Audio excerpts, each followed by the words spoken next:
Hoy día vamos a ver si esas eran asianóticas o cianóticas. Asianóticas. ¿Y el chance para dónde está? Izquierda, derecha. Muy bien. ¿Ya? Estas son las tres. De derecha a izquierda y sí son cianóticas. ¿El paciente es un papel cianótico? Sí. ¿Ya?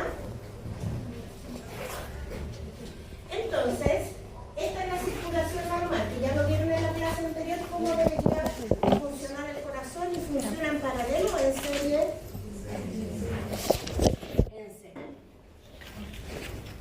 Y aquí tenemos las cardiopatías congénitas, que tenemos las asináticas, que se caracterizan por flujo pulmonar aumentado o puede ser disminuido en el caso de la obstrucción.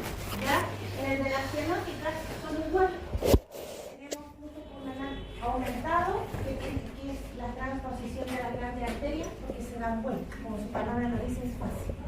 Yo les voy a explicar, se dan vuelta y por eso tenemos flujo pulmonar aumentado y con el flujo pulmonar disminuido, que es la fisiología del cuerpo. ¿Ya?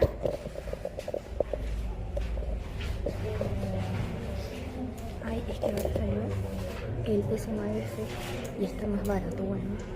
El mío me salió 516 y el mío es S6.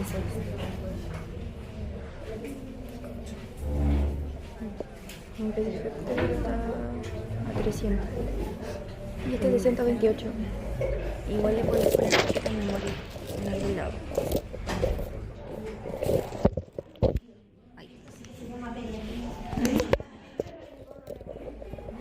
Como a la punta de la sexy, porque la punta no sé si no me quiere nada. Y a mí que me gustan tanto las bombitas, me da como grado de... En todo caso, yo antes de comprármelo, como que en mi sección del año pasado, creo que en Gironta, les probé a toda la tableta. Solo nos vamos a detener en esta clase en la transposición de grandes arterias más la tetralogía del Fallot, porque si bien el porcentaje es poco con lo que ustedes se pueden encontrar. No viene la atención inmediata o en los primeros días porque nosotros trabajamos neo, no. Pero sí después se van a encontrar con esta niña en el control.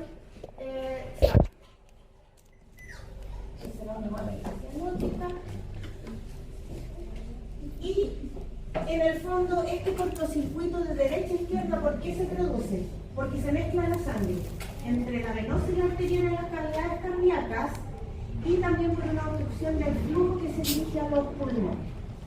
¿Qué pasa si se mezcla la sangre venosa y arterial? Porque ahí está el tip de por qué estos pacientes son cianóticos. Porque se mezcla sangre oxigenada con no oxigenada. El tema es que el cuerpo, el cerebro, sensa lo no oxigenado. Por lo tanto, al mezclarse, asume otra oxigenación y no oxigena más la sangre. Entonces disminuye la, ¿cómo se llama? Con ese, la saturación de oxígeno en sangre. Y el paciente se va a poner cianótico. ¿Ya? La tetralogía de Fallot, ¿ya? Y aquí convergen dos cosas juntas. Y esta es la que más les cuesta entender porque se mezclan las asianóticas con la cianótica. La C y B es la comunicación intraventricular que vieron la semana pasada. ¿Qué es? ¿Asianótica o cianótica? Pero la tetralogía de Fallot, que en el fondo tetra quiere decir que tiene 4 problemas, se caracteriza por tener una aorta cabalgante, una estenosis pulmonar, una comunicación intraventricular y hipertrofia del ventrículo derecho, es decir, 4 patologías. Y en el fondo podríamos decir que es un poco compuesta por una cardiopatía asianótica y cianótica. Como mayormente se va a dar obstrucción, en el fondo se toma como cianótica, pero tiene los 4 en el fondo.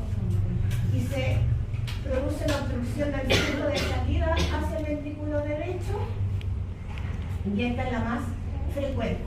Sí se pesquisa los primeros días de vida. Supuestamente debería cerrarse el foramen oval y el ducto arterioso a las pocas horas de nacimiento, hasta 24 horas. Y los pacientes no deberían presentar cianosis, pero sí una adaptación, por lo tanto la saturación es un poco más baja. Si yo antes de las 12 horas tengo un paciente que presenta cianosis, ¿qué voy a pensar? ¿Es normal? No. Cianosis, no de saturación, estoy hablando de otra cosa. Van juntas, sí. Pero si el paciente presenta cianosis, es normal dentro de las 12-24 horas cianosis a permanencia, digámoslo así. No, yo voy a sospechar una cardiopatía, ¿ya? Recuerden que yo les dije que entre las 12 y las 24 horas deberían cerrarse y el corazón está en relay, ¿cierto? Como está en relay y se está adaptando, todo es más bajo, pero eso no quiere decir que el paciente vaya a presentar cianosis. Si presenta cianosis, yo tengo que pensar que el paciente puede tener una cardiopatía congénita, ¿ya? Entonces la otra no se Son 12 caracteriza horas, ¿cierto? por presentar la serie de ductos cianosis, porque los pacientes no presentan cianosis, ¿ya? Lo que sí presentan igual es baja de saturación.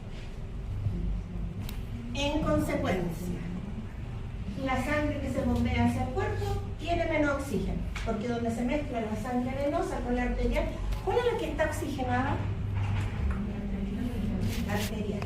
Entonces, si yo hago una mezcla, no me pregunten por qué el corazón asume la que no está, o sea, la que está saturada, pero no asume que se está mezclando con la no saturada. Entonces el paciente asume la saturación que no es, ¿ya? Entonces ese es el problema. ¿Qué vamos a tener? Pacientes con cianosis intensa, por aumento del flujo pulmonar obviamente vamos a tener disnea, en algunos casos vamos a tener palidez, irritabilidad y llanto, hipoxia grave, ¿ya? También van a presentar soplo, pero el soplo depende del grado de la severidad de la estenosis pulmonar. Si yo tengo mayor estenosis,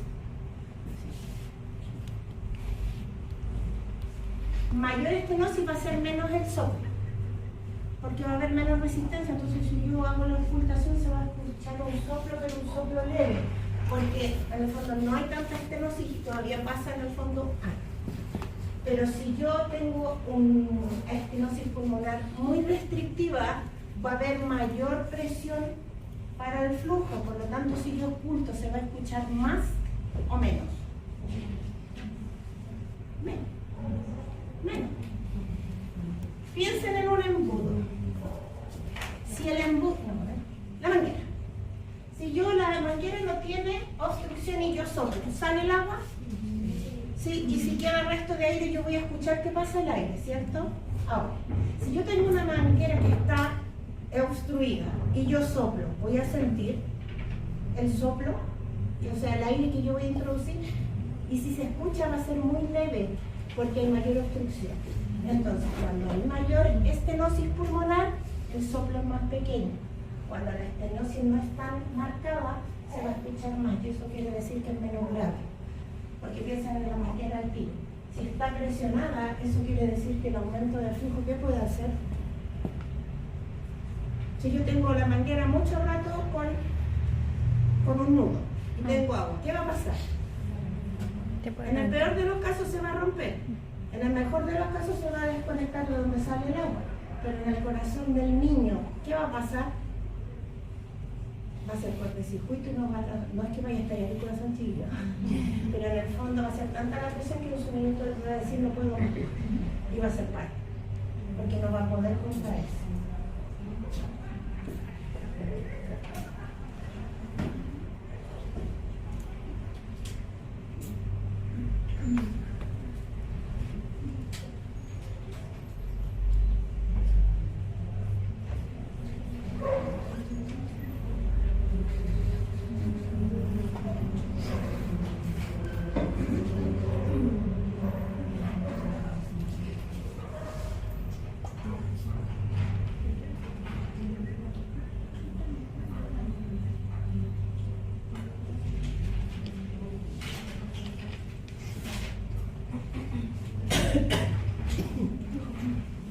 Ya me devolví.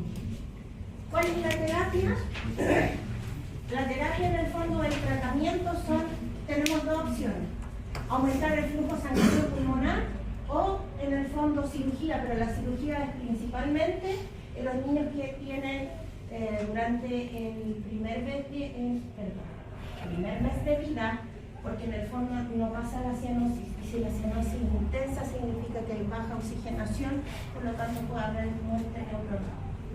Por eso cuando son pesquisadas estas patologías los operan a los poquitos días de vida una vez que se estabiliza el paciente. ¿Ya?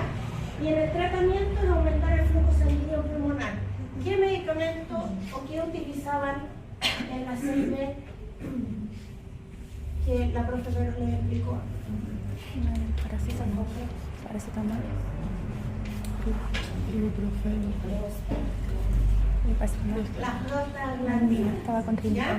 Y se debe administrar prostaglandina porque la prostra que me cuesta. Van a aprender y me van a conocer que yo donde soy acelerada y palabras que me cuesta pronunciar. Si se quieren reír, ríanse nomás, porque yo estoy acostumbrada porque me pasa todos los años. Y para más remate siempre me tocan las clases con las palabras más difíciles. ¿Sí o no? Pero ahí me van a decir. Entonces se puede reír, yo no me voy a molestar. Pero me tengo paciencia porque yo en mi aceleramiento la palabra así. ¿Ya?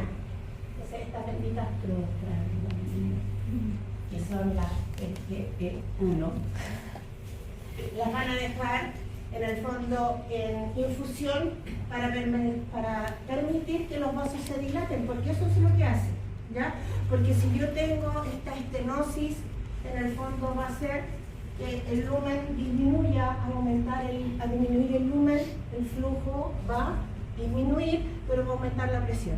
Y lo que yo quiero es que ese vaso dilate para que pueda permitir el paso del flujo sanguíneo normal y que el paciente reciba oxigenación, porque eso es lo que busca la terapia, aumentar la cantidad de oxígeno que circula por la sangre. ¿Qué métodos diagnósticos tenemos? Dependiendo del momento en que se pesquise, si lo pesquisamos entre las 12 y 24 horas, va a ser con un screening que se hace con saturación, ¿ya? También podemos pedir radiografía de tórax, el electrocardiograma, la ecocardiografía y el cateterismo en casos más, esto es como la última, ¿ya? Porque es más riesgoso. Y hay que pensar que el recién nacido, en el fondo, ¿cómo es cuando nace? Está, pero así, o está recién acomodándose a la vía ectotélica. Se está recién acomodando, por lo tanto, cualquier procedimiento invasivo lo meditan bien antes de realizarlo porque tienen que ver según las condiciones que esté el paciente. Entonces es mejor estabilizarlo y ver la mejor opción. Hasta ahí. ¿Dudas? Con la tetralogía de Fallot.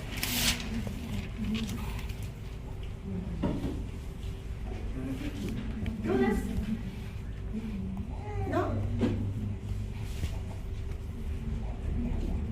La clase de hoy día, la verdad que no es tan larga, porque la que es más difícil de comprender, si ustedes comprendieron la primera, las asianóticas, es mucho más fácil, porque aquí tenemos solo dos, que es la tetralogía de Fallot, que es la que más se encuentra porque tiene 4 complicaciones, ¿ya?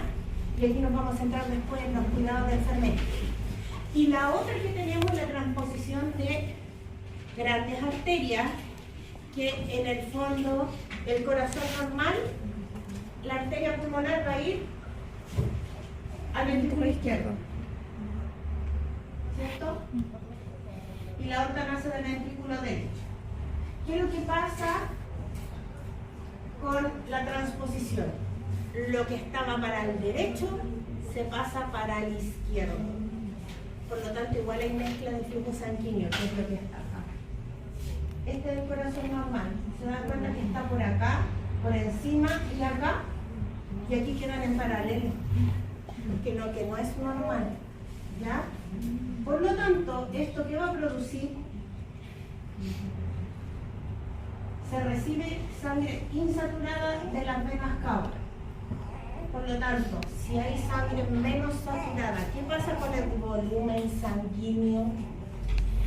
Menos presión de oxígeno. ¿Qué tiende a hacer el corazón? Bombear más y va a aumentar el flujo pulmonar para que en el fondo el cuerpo sature. ¿Qué es lo que me va a producir? Esto es más grave que el anterior, porque ahí de frentón es un problema más grave porque los vasos están transposicionados. Ya por lo tanto se mezcla la sangre, pasa por los conductos que no debe, esto hace que el paciente desature, pero en forma intensa. ¿Ya? Por lo tanto, va a producir una hipoxia grave que va a llevar a la muerte si no es tratada. Dígame. Una consulta. En la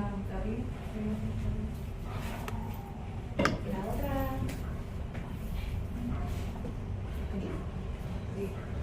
La roja representa en la normal la otra. Sí. Y la otra es la arteria pulmonar. Claro. Ah, ya. Cuando lo normal es que estén así, que se cruzan, en el normal se cruzan y van a dar al otro extremo. Claro. ¿Ya? En este caso la transposición queda las dos en paralelo y no hay esta mezcla, o sea, no hay este como bypass que hace la circulación, entonces queda en paralelo y el corazón empieza a funcionar en paralelo como si estuviera dentro de él. Pero aquí significaría entonces que el ventrículo derecho saca la otra y el izquierdo saca la arteria pulmonar. Claro.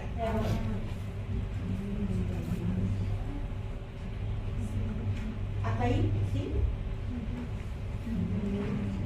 De hecho Y está aquí ahí. el tratamiento también va a ser con prostaglandina, porque en el fondo lo que necesitamos es mantener la permeabilidad del conducto arterioso, vasodilatar para que en el fondo mejore la oxigenación. Piensen que todo conducto que presenta una obstrucción va a tener menos saturación de oxígeno, ¿ya? Al tener menos saturación de oxígeno es como cuando el paciente cae en hipotermia. ¿Se acuerdan lo que pasaba si el paciente pasaba en los primeros días de vida en hipotermia? ¿Qué riesgo tenía? Se volviera a reabrir el foramen oval y el ductus arterioso. Entonces, en el fondo, una de las medidas que viene más adelante, y yo siempre me adelanto, es manejar también la hipotermia en estos pacientes, pero la primera línea es la infusión de prostaglandinas para, en el fondo, vasodilatar. Los diagnósticos también son radiografía de tórax, el ecocardiograma y en caso muy específico van a realizar el cateterismo. En el hospital público generalmente vamos a trabajar con radiografía de tórax y ecocardiograma. Estos procedimientos, como requieren una especialidad, son más poco probables de los realizan. En las clínicas no. Y aquí en la radiografía se va a ver hipertrofia, porque lo que quiere hacer el corazón es bombear más. Como está de un tamaño pequeño, ¿qué es lo que va a hacer el corazón pensando que tiene que bombear más? Aumentar de tamaño.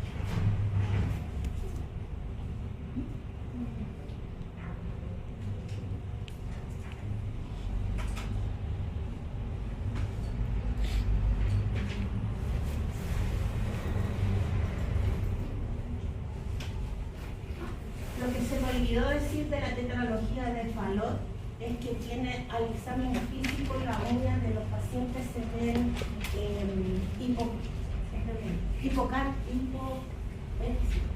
hipocráticos, ¿ya? Que son esos deditos que se ven como con aumento de volumen y la uña crece. Yo soy mala para el dibujo, pero voy a tratar. En el fondo tenemos el dedo y la uña crece como así y se ve el dedo como gordito. ¿Ya? Pero es hipocráticas.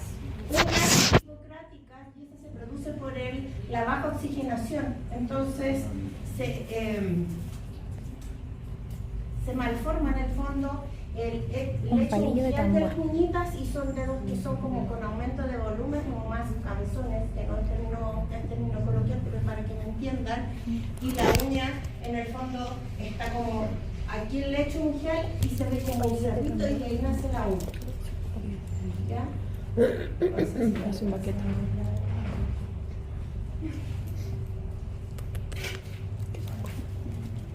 ¿Alcanzan a ver? Parecen baquetes.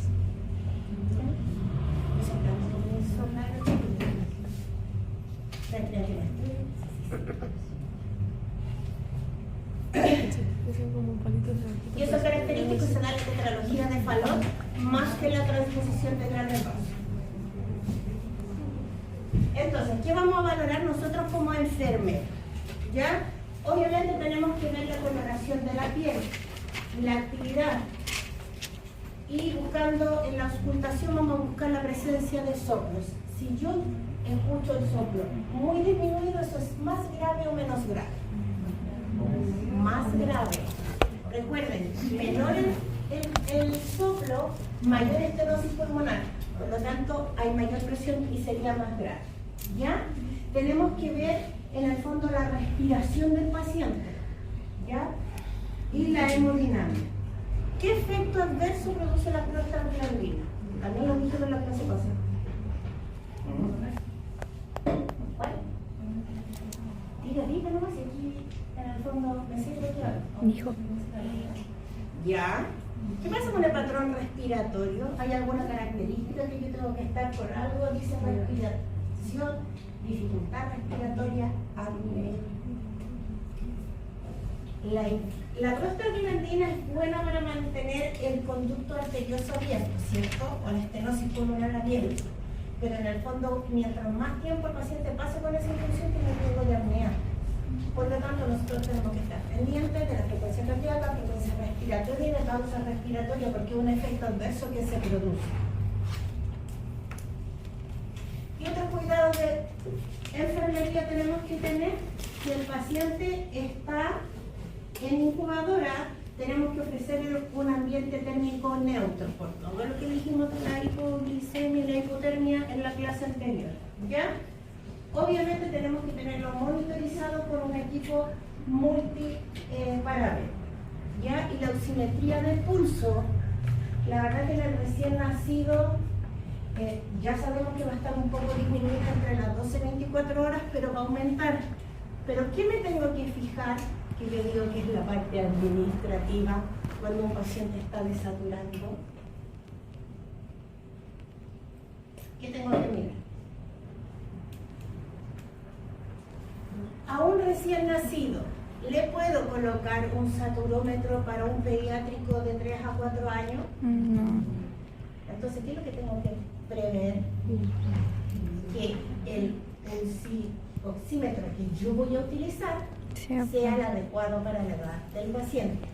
Y aquí se lo dejo súper claro, porque de repente la necesidad chiquilla en los servicios tiene cara de hereje, pero en la saturación no podemos ser herejes, porque por más que yo le ponga 4 dedos adentro de un saturómetro de adulto, no va a saturar de la forma correcta. Por lo tanto, tengo que prever que sea del tamaño adecuado, rotar la zona, porque si no al paciente igual le puedo hacer una lesión por presión, porque los más chiquititos van pegados con tela y eso produce una presión. Si eso yo no lo roto, después voy a tener una lesión por presión en el paciente, ¿ya? Y por lo general van en los pies, en los deditos, y se evita el lóbulo de la oreja porque se va corriendo y eso satura menos. Es como poner el termómetro por afuera de la axila y jurar que estoy tomando la temperatura correcta. Hasta lo del oxímetro de pulso. Y se realiza después de las 24 horas a más tardar, exceptuando que el paciente no presente cianosis crónica que no pase. Ahí yo no voy a esperar las 24 horas, 12-24 horas para hacerle el test, pensando en una patología, ¿ya? Y aquí está en el fondo cuando nos va a dar positivo el test, si hay menos del 90% de saturación en las 4 extremidades, si hay diferencia entre la mano derecha y los pies, y si hay diferencia del 3% entre la mano derecha y el pie. Cuando yo hago este examen para saber si el paciente tiene o no un problema de cardiopatía congénita, se mide la saturación en las 4 extremidades. ¿Los electros se toman en las 4 extremidades? Sí. ¿Sí o no? Sí. Para poder ver la actividad cardíaca completa yo necesito de las extremidades más las peritoneas, ¿sí o no? Y porque el corazón funciona así y la diferencia de saturación me indica que hay un problema. Por lo tanto, cuando yo quiero pesquisar una cardiopatía congénita, lo correcto es tomar la saturación en las 4 extremidades. Nos sirve una y otra. Y la diferencia siempre va a ser contraria porque ahí sale la diferencia de potencial. Entonces yo comparo la de la derecha con el pie izquierdo. Ahora, eso es poco probable que lo haga, pero tiene que saber cómo llegar al diagnóstico de la patología cardíaca congénita del paciente. Los cuidados de enfermería, en el fondo, van a ser proporcionar la cantidad de oxígeno necesario. Ahí está la simetría.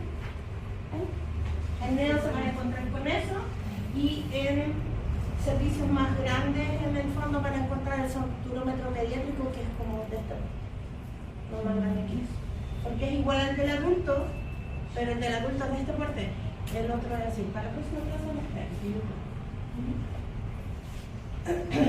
Pongo otro sello del sistema público, cómo se hace la duda. Cuidado de enfermería, ¿ya? Vamos a administrar oxígeno, pero el oxígeno, ¿qué es lo que es? ¿Cómo se considera el oxígeno en sí? ¿Es un medicamento o no? Se considera como un medicamento porque es algo adicional a lo que habitualmente uno tiene. Por lo tanto, con el oxígeno tenemos que tener harto cuidado. El oxígeno daña a los niños si es mucho o es poco. Y a veces la estadía hospitalaria se alarga porque no puedo sacarlo de la cantidad de oxígeno que yo tengo, que eso se llama en pediatría destetar. No se puede destetar al paciente porque en el fondo hago abuso de la cantidad de oxígeno que necesita. Entonces tenemos que ser como bien cuadraditas en las indicaciones que nos dejen. Y si yo veo que el paciente tiene un poco menos de requerimiento, yo debo avisar, porque en el fondo significa además en las cardiopatías que el corazón está respondiendo de buena forma si necesita menos oxígeno. Mientras más oxígeno necesito, significa que la estenosis no ha pasado y que si yo no le aporto oxígeno al niño, va a estar nótico. Por lo tanto, la saturación de oxígeno va a bajar.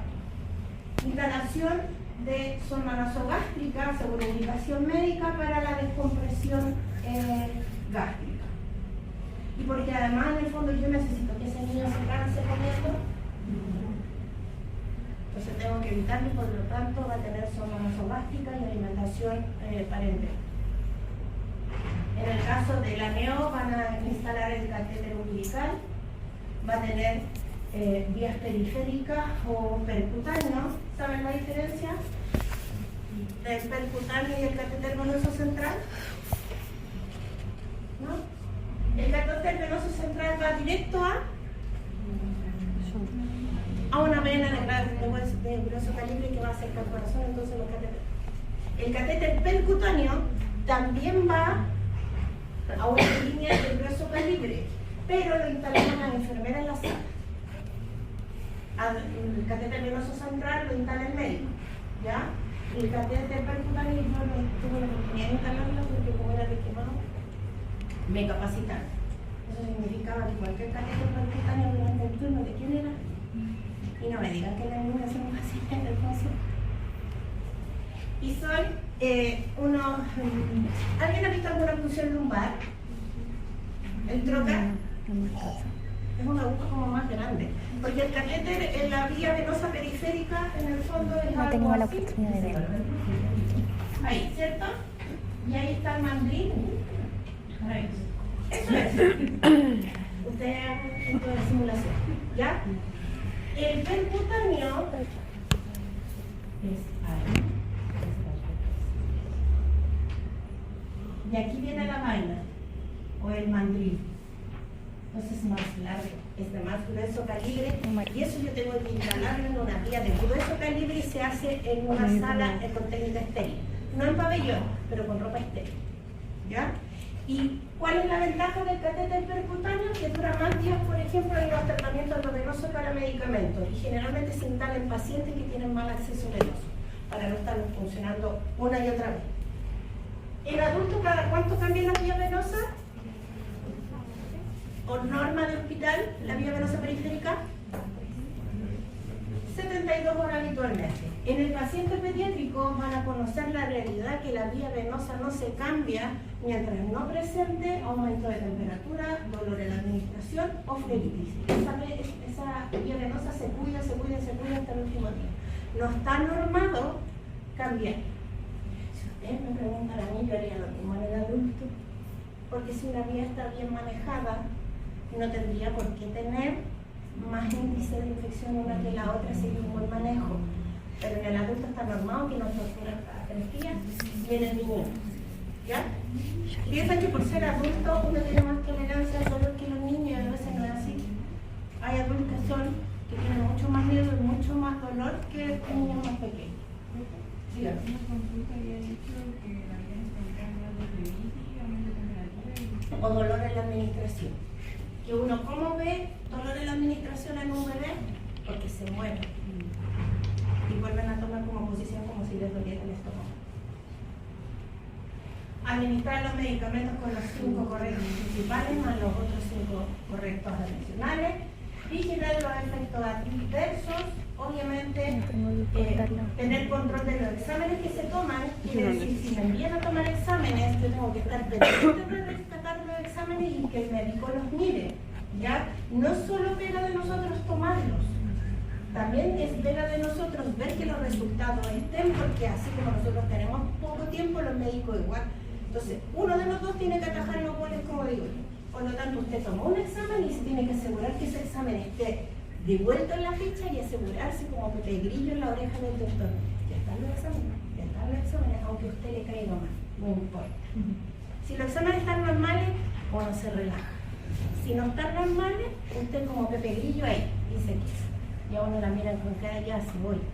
Ya te gusta. ¿Ya?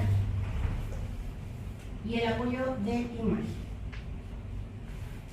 Apoyo y educación a la familia, favorecer el apego y la protección del neurodesarrollo.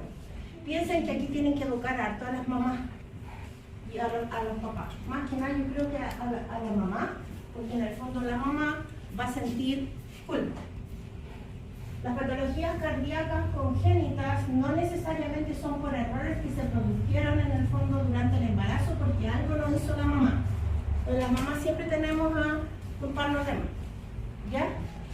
Y hay que hacerle sentir que en el fondo no es distinto su hijo, sino que en el fondo nació con una patología que no todos tienen, pero que va a poder salir adelante.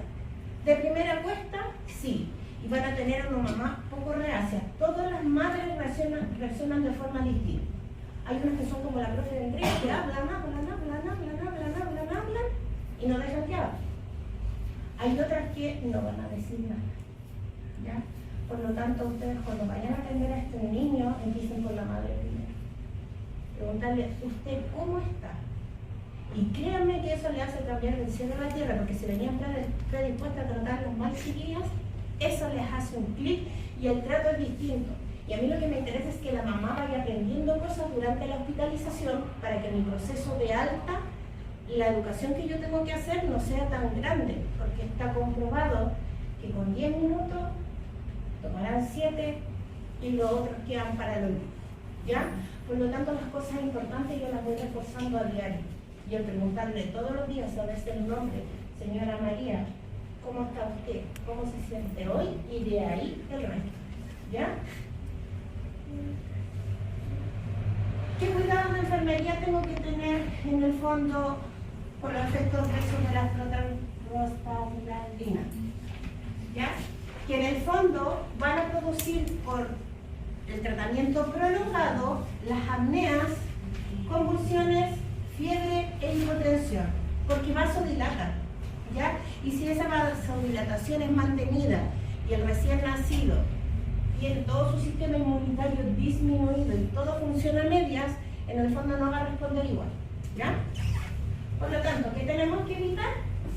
La hipotermia.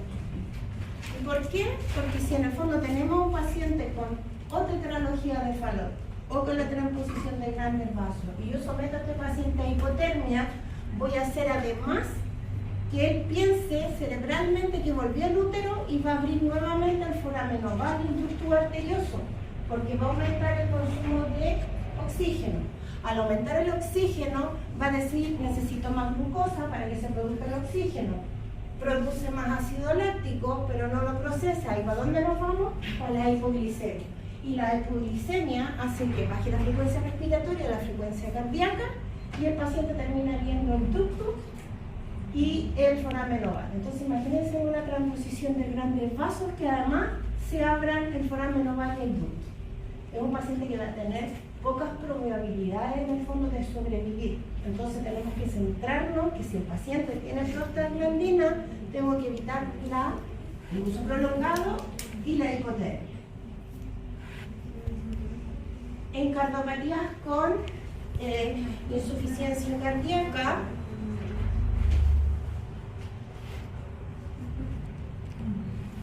vamos a tener restricción de líquido, obviamente. ¿Se acuerdan que yo les decía cuando pasábamos la clase de balance hídrico, que sé que nos torturamos? En la clase de balance hídrico yo les dije que para administrar medicamentos había dos excepciones con los medicamentos cuando usábamos concentraciones más grandes porque tienen restricción de volumen. Esos son los insuficientes cardíacos y los insuficientes renales, porque ese corazón no es capaz de manejar el volumen. Por lo tanto, en pacientes que tienen cardiopatía con insuficiencia cardíaca congestiva, que eso quiere decir ICC, yo tengo que tener restricción de líquido, van a tener apoyo nutricional, van a ser pacientes que van a estar con nutrición parenteral. Vamos a tener administración de oxígeno y una cantidad de fármacos importante. Puede ser de diurético, digitálico, neotrópico, vasodilatadores, dependiendo de en qué etapa esté y lo que yo necesite realizar. ¿Ya? ¿Y qué signos tenemos cuando un paciente tiene insuficiencia cardíaca congestiva? En pocas palabras, el corazón está sobreexigido. A ver si por ahí me dicen los signos. ¿Será un paciente que respira en forma normal? ¿Cómo va a respirar? ¿Más rápido o más lento? Más rápido. Congestivo es que tiene mucho volumen y erróneamente uno pensaría que debería disminuir la frecuencia cardíaca y la frecuencia respiratoria para bajar el volumen, pero manda la señal incorrecta, como son los recién nacidos, y en vez de disminuir lo que va a hacer es aumentar. Ya está aumentando y aumenta más. Por lo tanto, vamos a tener pacientes que van a estar taquinéicos, van a estar taquicárdicos, y por esta misma congestión vamos a tener pacientes que a la auscultación van a tener estertores. Ya, yo sé que ahora como que no entienden mucho lo que es estertores porque en el adulto es poco probable que los escuchen. Pero cuando hacemos respiratorio, yo tengo unas capsulitas para que puedan escuchar el ruido, porque la única forma es escuchar. Y tienen estertores, que es como, a ver, aquí lo traspaso, no vayan a ponerlo en prueba, pero es como cuando la olla está hirviendo. Así se escucha la auscultación. La sibilancia yo creo que es lo más fácil, porque la sibilancia yo la escribo igual que siempre. Así que es imposible que las otras no se confundan, pero los estertores, igual cuando están haciendo legumbre, suena a veces igual. ¿Ya? Vamos a tener pacientes que van a tener edemas periféricos. ¿Qué quiere decir periférico? ¿Qué se les va a inflamar? La extremidad, ¿ya? Porque no pueden manejar el volumen. Por eso tienen restricción de volumen, porque la acumulación de líquido se va a ir a la extremidad. Y obviamente por mala circulación van a tener las extremidades, aparte con edemas, frías y pálidas. Entonces son manitos que se ven gorditas, lenguaje coloquial no para prueba, que una las toma y son muy frías y además, ¿cómo se llaman cuando yo presiono y queda marcado? Ya, yo sí soy.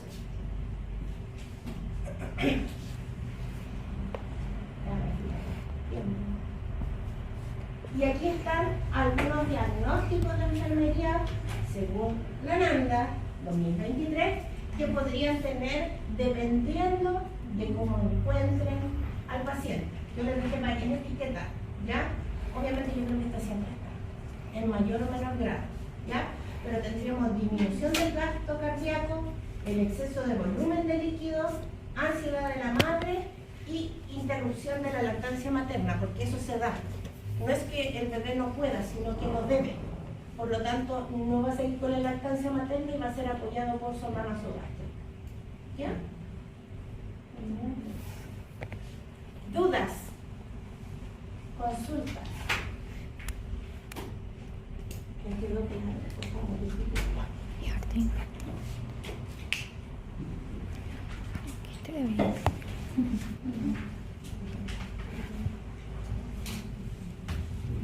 Y a ver, si yo le pregunto a la tetralogía de Fallot, ¿cuántas? En el fondo son más de una patología en uno. ¿Qué es lo que se caracteriza? ¿Qué tiene la tetralogía de Fallot? Porque la transposición es más fácil, ¿cierto? La transposición de grandes arterias, las arterias están transpuestas. Cruzadas. En vez de estar cruzadas, van a estar en paralelo y eso va a producir el problema. Y en la tetralogía de Fallot, ¿cuáles son los 4 problemas que tiene?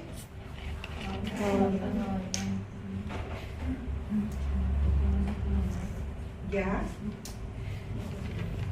¿Qué más?